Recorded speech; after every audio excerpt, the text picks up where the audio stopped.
Akkam jirtu nagaa keessanii?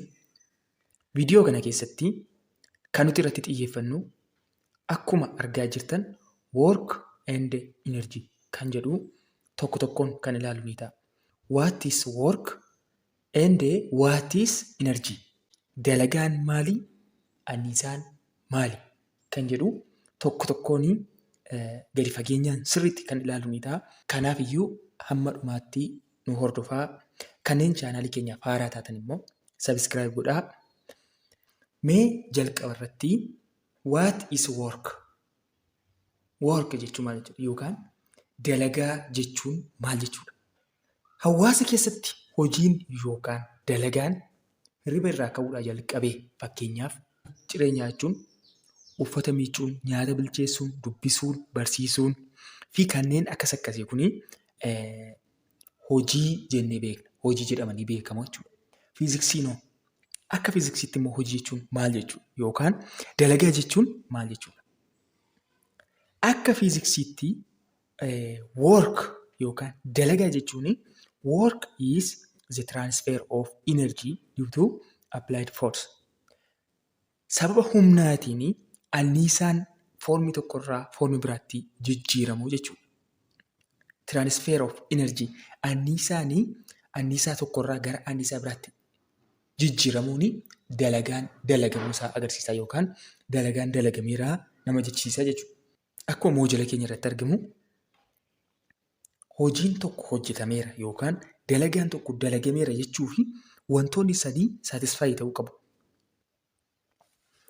Mee kun bilookiidha yoo jenne fakkeenyaaf asirratti woorkii agarsiisuuf yookaan dalagaa agarsiisuu fi dalagaan dalagameera jechuu fi akka fiiziksiitti wantoonni sadii guutamuu qabu. Tokkoffaa irratti force must be exerted on the object. Kana jechuun humni waan tokko irratti appilaayi ta'uu qaba. Fakkeenyaaf inni kun bilookii yoo jenne bilookii maasii hanga ta'e qabu yoo jenne dalagaan dalagamuu fi humni kanarratti appilaayi ta'uu qaba jechuudha. Foorsiin wanta kanaa achi dhiibuu qaba yookaan harkisuu qaba. Inni lammaffaan immoo the force must cause a motion or displacement.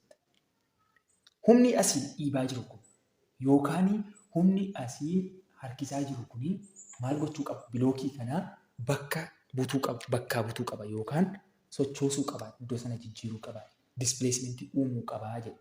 Fakkeenyaaf bilookiin kun asii ba'ee dhufee as siquu qaba jechuudha.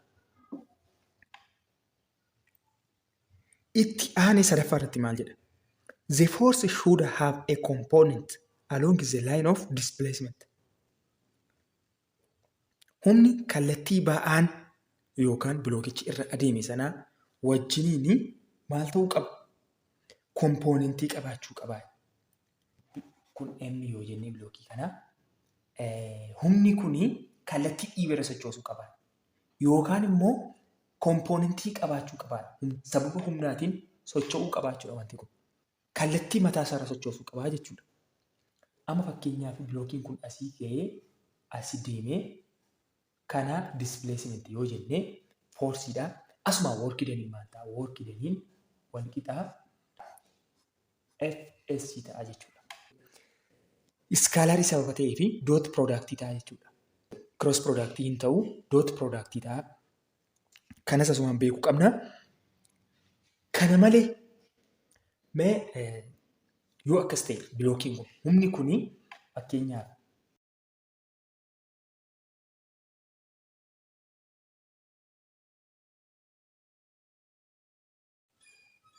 humni bilookii kanaa akkas harkisee jenna. Bilookii kanaa karaa kanarra akkas harkisee hammam achi deemsisee fakkeenyaaf asiin gahee jenna. Bilookii kanaa iddoo kanaan gahe. Humni kun akkas harkisee bilookii kanaa asiin gahe yoo jenne asiitii adeemsa inni bilookii kana deemsisee asii kaasee hanga asiitti displacement jira. Kana malee foorsii yoo jenne kanaa ittiin harkisee ammasitti deemsise. Foorsiin kun akkam harkisaa jira? Habalaka harkisaa jira jechuudha. Habalaka harkisaa sababa jiruu fi maal jenne? kompoonentii ba'aa kanaa wajjin humni qabaachuu qabaa jenna. Kanaaf iyyuu fakkeenyaaf maal goonaa asii humna kanaa kompoonentiitti qoqqoonnaa jechuudha.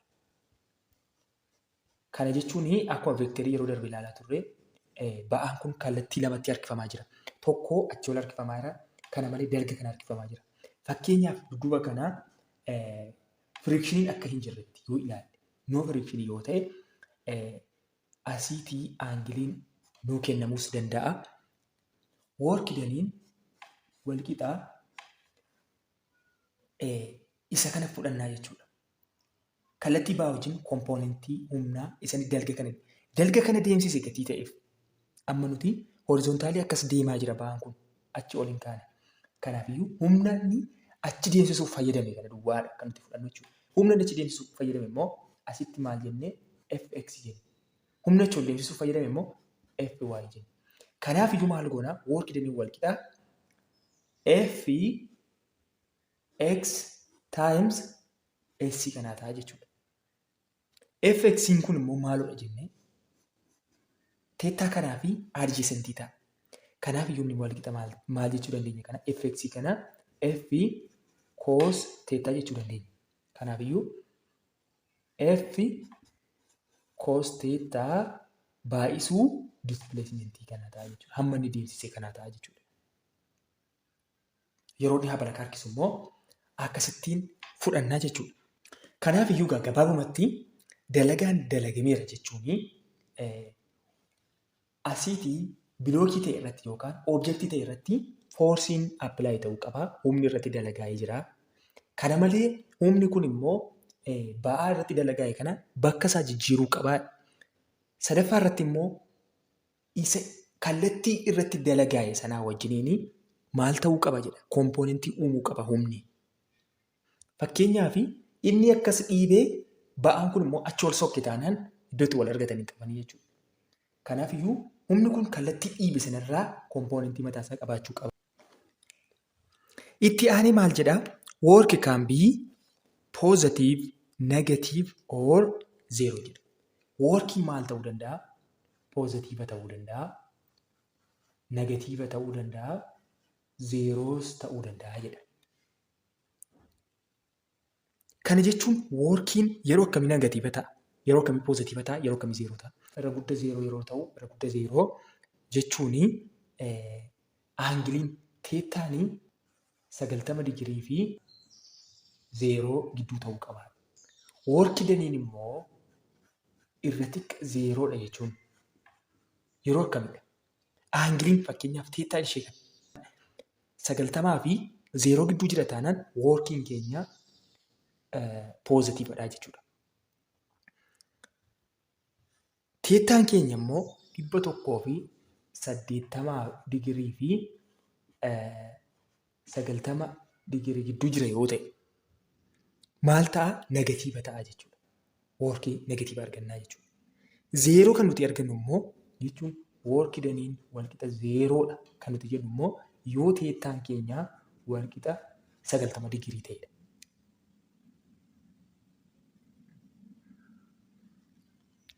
Kana malee workiin iddoo kamitti minimamii ta'a? Iddoo kamitti maaksimamii ta'a? Workiin keenya sirriitti dalagameera jechuun teettaan yookaan amma workiin maaksimamiidha yoo jennu. Maaksimam. Iddoo kamitti maaksimamii ta'a? Iffi teettaan walqixa 0 digirii. Teettaan walqixa 0 digirii irratti workiin maaksimamii ta'a. Kana jechuun fakkeenyaaf asiitii bilookiin kun kallattiidhaan hin dhiibee jira jechuudha. Yeroo kam kallattiidhaan wanta dhiibaa jiru sanarratti akkas kallattiidhaan itti galee dhiibaa jira. Yeroo kana aangiliin nuti gidduutti argannu zeeroodha. Yeroo kana maal ta'a? Workiin maaksimamii ta'a jechuudha. Yoomuu fakkeenyaaf minimam kan nuti jennu immoo workiin kun immoo minimamii kan ta'u immoo yoo maal ta'e teettaan isaa walqixaa 180 digirii yoo ta'edha. 0 digirii 180 digirii yoo ta'e workiin minimamii ta'a jechuudha. Mee fakkeenya tokko fudhannee warreen kana ni ilaalla. Mee isa jalqabaa kana yoo fudhanne work can be positive or negative kan jedhu irratti mee namicha bilookii lafaa fuudhee deebisee lafa kaa'u kana haa ilaallu. Namichi kuni yeroo inni booksii kana lafaatii ol kaasu workiin positive ta'a. Work is positive when lifting the box. Workiin positive ta'a. Kana malee yeroo inni lafa kaa'u immoo yeroo inni lafa kaa'u work would be negative if lowering the box. Kana jechuun maal jechuudha?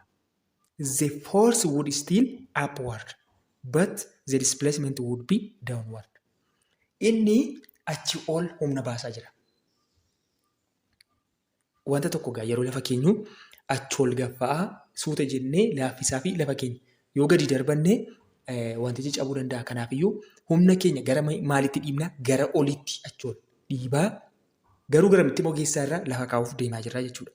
Yeroo kana kallattiin humni itti deemaa jiruu fi kallattii ba'aan itti deemaa jiru faallaadha. Kanaafiyyuu yeroo kana workiin negatiiva ta'a jechuudha. Kana fakkeenya workiin negatiiva ta'uuf poozitiiva ta'uu kallattii kanaan ilaaluu dandeenya jechuudha. Itti aanee immoo workiin zeeroo kan ta'u. Workiin zeeroo kan ta'u yoo maal ta'e jennee yoo teettaanii 90 digirii wajjin wal qixa ta'e jenne. Mee fakkeenyaaf namicha baaldii baatee deemu kana haa ilaallu. Namichi kun baaldii kana achi ol gaffa'aa jira. Achi ol gaffa'aa garuu immoo deemaa jira. Humna kan inni baasaa jiru achi ol lafaatii gara upwardidha jechuudha. Foorsii kan inni baasaa jiru. Garuu kallattiin inni itti deemu horizontaalidha jechuudha. Dalgadha jechuudha. Kanaafiyyuu maal uume 90 digirii uume jechuudha. Foorsiin achi olidha. Displacementiin immoo horizontaalidha. Kana gidduutti maaltu uumamaa? 90 digirii uumamaa jechuudha. Yeroo kana maal ta'a? 90 digirii irratti immoo foorsiin work daniin zeeroodha jenna. Kanaafiyyuu work daniin akka kanattiin zeeroo ta'uu danda'a. Work minimum yookaan maximum kan jennu immoo minimum immoo kallattiidhaan yoo ba'aa sanaa wajjin kallattiidhaan 0 digirii irratti apply ta'edha jechuudha. Work minimum yeroo jennu immoo yeroo baay'ee fakkeenya yoo fudhannee puulii yeroo wanta tokko yookaan shaatarii tokko asii gadi dhiibnu ba'aan sun immoo ol ka'a. Yeroo kana maal ta'a? Kallattii nuti humna itti baafnee fi kallattii ba'aan itti sokkee faallaadha jechuudha. Kana gidduu maaltu jira?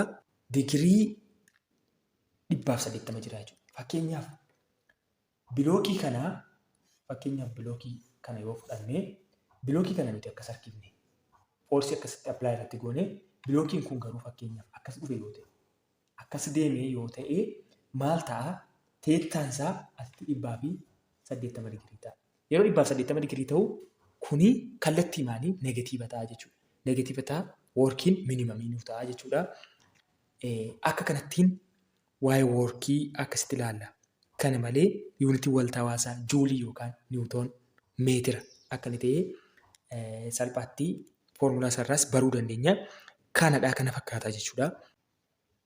Kanatti aansinee work done by the variable force. Work done by the variable force kan jedhudha. If the force is variable, work done can be calculated using graph. Forcein yoo variability ta'e. Forcein takka humna cimaa irratti apply ta'a.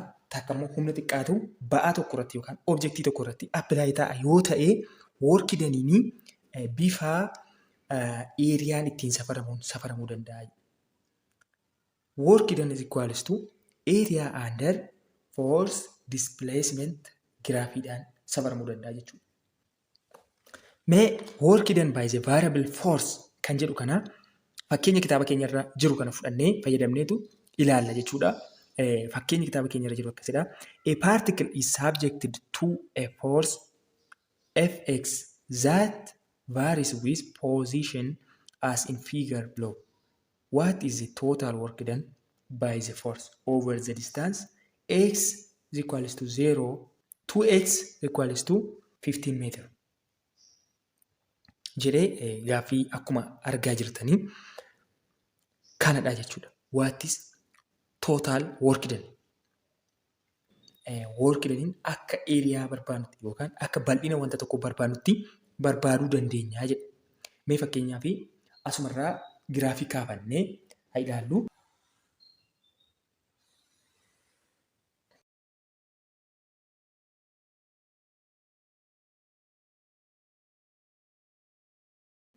Giraafiin kun egaa FSC giraafiidha. As foorsiidha. As kan jiru immoo displacementiidha. Foorsiin niwutoonii nuuf kenname. As immoo meetiraan nuuf kenname. Displacementiidha yookaan X jechuu dandeenya. X meeqarraa kaaseedha? 0 irraa kaasee work done hamma eessaatti deemee hamma 15tti deeme nu gaafata jechuudha. 0 irraa kaasee hamma 15tti deeme. Humni egaa maal ta'a deemee jalqaba 0 irra ture. Humni kuni jalqaba 0 irra ture. Jalqaba 0 irra ture yeroo asii displacementiin 5 irra ga'u immoo maal ta'ee 3 irra dhufe jechuudha humni. 5 irratti 3 fayyadamee 0 irraa ka'ee akkas dhufe jechuudha. Kana malee hamma 10tti immoo 3 irra deeme. Hamma 10 kanaatti 3 irra deeme jechuudha humni. Kana booda immoo maal godhee qannasaa dhufe. Dhaqee 0 ta'e jechuudha humni. Humni irratti appilaayi ta'ee jiru jijjiiramaa jira jechuudha. Yeroo kana maal jenna? Work done by the variable force kan jenneef iyyuu sababa kanaati. Humni jijjiiramaa dhufe jechuudha. Yeroo kana egaa akkamitti fayyadamna? Akkamittiin work done barbaanna? Bifa eeriyaatiin barbaannaa jechuudha. Eeriyaa fakkeenyaaf kana mee eeriyaa 1 jennu, eeriyaa 2 jennu, eeriyaa 3 jennu. Kan kun rog-sadee 2 argannee kun immoo rog-arfee 1 argannee jechuudha. Rog-sadeen akkamitti barbaanna? Eeriyaan rog-sadee walqixa 1/2 BH ture. Base times height. Kanuma gargaaramneetu eeriyaa bifa kanaatiin barbaannaa jechuudha. Kana jechuun 0 irraa kaasee 5 maal qabna? Dalgaa 5 qabna jechuudha. 1/2 5 baay'isuu achi olmoo meeqadha? Asitti 3 qabnaa jechuudha. 3. Eeriyaa 1 irraa kana qabna. 5 baay'isuu 3 15dha. 15 baay'isuu 1 irra 2 7.5 asii qabnaa jechuudha. Kana jechuun akkas meetiradha. Achoo niwutooniidha. Niwutoon meetira yookaan juulii jennee kaa'annaa deemuu dandeenya jechuudha. Eeriyaa 2 irratti immoo eeriyaa 2 maaloodha? Eeriyaa 2 kana gaafa barbaannu rog-arfee. Kanaafuu maal jenna? BH jenna kallattii maal? BH walqixa maal ta'a? Asii 5 kaasee 10 5 kaasee hanga 10tti deemee kana maal jenna? 5 jenna. Baay'isuu achi olmoo meeqadha? 3dha. 3. 5 baay'isuu 3 walqixa 15 niwutoonidha jechuudha. Asii eeriyaa 2 irraa kana arganne jechuudha. Eeriyaa 1 irraa kanadha. Kana malee kan kunis rog-sadeedha. 1/2 BH jechuudha. Eeriyaa 3. Kanaaf iyyuu 1/2 B'n keenya meeqadha? 10 kaasee hanga 5tti 15tti 5 jechuudha. Baay'isuu achii ol immoo meeqa? 3. Kunis walqixa maal ta'a? Eeriyaa 3 keenya walqixa 7.5 ta'a. 5 baay'isuu 3 15dha. 15 2 7.5 niwutoon meetira arganne jechuudha. Eeriyaa 3 keenya. Amma egaa eeriyaa 1 kana arganne, eeriyaa 2 kana arganne, eeriyaa 3 kana arganne. Kana kallattii maal goonaa? Total work done jedha. Total work done X'n 0 irraa kaasee hanga 15tti jedhe sababa ta'eef maal goonaa? Total work done walitti ida'annaa jechuudha. Eeriyaa 1, eeriyaa 2, eeriyaa 3 walitti ida'annaa jechuudha.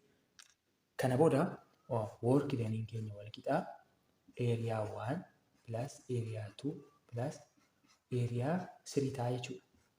Kanaafuu work done walqixa 7.5 niwutoon meetir plus 15 niwutoon meetir pilaas 7.5 niwutoon meetir yookaan juul jechuu dandeenya. Kanaafuu woorkii daniin keenya akkasitti walitti daanne meeqa nu ta'a? 30 niwutoon meetirii yookaan juulii arganna jechuudha. Asumaanii woorkii daniin by the variable force yookaan woorkii daniin yeroo humni takka dabalee takka hir'atu akkasittiin barbaanna jechuudha. Akka eeriyaatti barbaannutti barbaannaa kun waan salphaadhaa. Waa'ee woorkii danii asumarraan nugaa ilaalleerraa hamma moojirarra jiru gaggabaabsee cuunfee asirra kaa'eera. Kuni gahaadhaa. Kallattiimaan gara inerjiitti dabarra jechuudha. Gara inerjiitti yeroo dabarru energy. What is energy? Energy is defined as the capacity to do work yookaan the ability to do work jechuu dandeenya. Kutaa gadiittis akkuma ilaalaa turre anniisaan maali? Anniisaa jechuun dandeettii dalagaa dalaguu yookaan dandeettii hojii hojjechuu jechuudha. Anniisaa jechuun. Anniisaan kuni akkuma woorkii danii iskaalaar kwaantitiidha. Kana malee yuunitiin waltawaasaas juuliidha yookaan niwutoon meetiriidha jechuudha. Yeroo baay'ee woorkii danii wajjiniin baay'ee walitti dhufeenya qabaa jechuudha. Woorkii danii tokko anniisaa yoo jiraate malee hin dalagamu. Woorkii dan kan nuti jennu immoo anniisaan sababa humnaatiin jijjiiramuu isaati. Kanaafiyyuu woorkii danii fi anniisaan hidhata cimaa qabu. Isa woorkii enerjii tiyooramii keessatti ni ilaalla jechuudha. Types of energy. Isaanis kinetic energiidha, potential energy jennee waan baay'eetu jiru isaan. Kan nuti as keessatti ilaallu kinetic energy fi potential energy. Kinetic energy kan nuti jennu energy due to motion. Fakkeenyaaf kubbaa tokko qilleensarra yeroo darbannu yookaan dhagaa tokko yeroo darbannu dhagaan kun saffisa ittiin adeemuu qaba. Ispiidii qaba jechuudha. Ispiidittiin qilleensarra fiiguu qaba jechuudha. Wanti qilleensarra fiiguu inerjiin inni qabu kinetic energy qaba jechuudha. Kinetic energy qaba. Kinetic energy kanaa kuni saffisa inni ittiin qilleensarra fiigu yoo jenne akkuma kanaan dura beeknu 1/2 kun immoo maasii ta'e qaba jechuudha. Dhagaa nuti darbanne yookaan kubbaa nuti darbanne kuni maasii ta'e qaba. Mass times V. V'n kun ispiidiidha. V square. Akkasittiin safarraa jechuudha. Kinetic energy. Anniisaa sochii jennee waamuu dandeenya. Kana akka kanattiin safarra. Kana malee kuni foormii enerjii isa tokkoffaa yoo ta'e, lammaffaarra immoo maaltu jira? Potential energy dha. Potential energy kan nuti jennu energy because of configuration. Kana jechuun sababa bakka taa'umsa isaa irratti hundaa'e energy inni qabu potential energy anniisaa kuufamaa jechuudha. Bakka taa'e sana irratti hundaa'uudhaan potential energy yookaan as use jennee bakka bu'aasaa buusuu dandeenya. Isaan kana immoo karaa lamaan ilaallaa jechuudha. Bakka inni taa'ee jiru irratti hundoofne. Inni tokko gravitational potential energy UY jechuu dandeenya. Gravitational potential energy fi kana malee immoo elastic potential energy UE jechuu dandeenya kana. Potential energy karaa lamaan bakka lamatti qoodnee ilaaluu dandeenya jechuudha. Mee inni tokkoffaan gravitational potential energy yeroo ilaallu maal jechuudha? Fakkeenyaaf wanti kuni asii fooqii wayiirraa dhagaan tokko jira yoo jenne yookaan kubbaan tokko jira. Asii kaasee dheerinni inni amma lafaatti qabu h yoo jenne inni kun immoo dhagaan kun immoo maasii ta'e qaba. Kanagaa kanarratti hundoofne dhagaan kun maal qaba jennaan? Gravitational potential energy qaba. UY walqixa M kana baay'isuu H kana malee immoo kan inni itti lafa bu'u immoo achi gadi giraavitiidha jechuudha. Kana isuma deemnee MHg yookaan MGH dhaan foormulaa isaa kana akka kanatti argannaa jechuudha. Kana gravitational potential energy akka kanatti hubachuu dandeenya. Itti aanee immoo elastic potential energy. Elastic potential energy kan nuti jennu immoo waan akka springii kanaa jechuudha. Waan akka springii waan akkasiidha. Waan akkasitti ture fakkeenyaaf. Springii akkasitti ture kuni asitti kee qabna, konstaantii qabna kan springii jechuudha. Wanti akkasitti ture kuni fakkeenyaaf hin harkifama akkas. Mee akkasittiin yoo harkifame. Harkifamee dheerinni ishee xiqqoo akka kana turte iddoon kun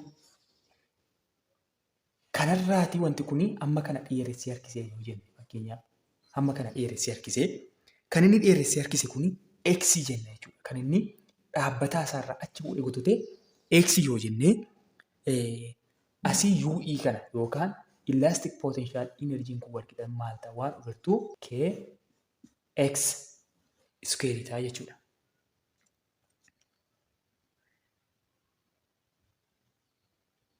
Konstaantiin isaa asii k yoo ta'e hamma inni achi bute immoo x yoo ta'e elastic potential energy ni waan agartuu kx square akka kanattiin safarra jechuudha.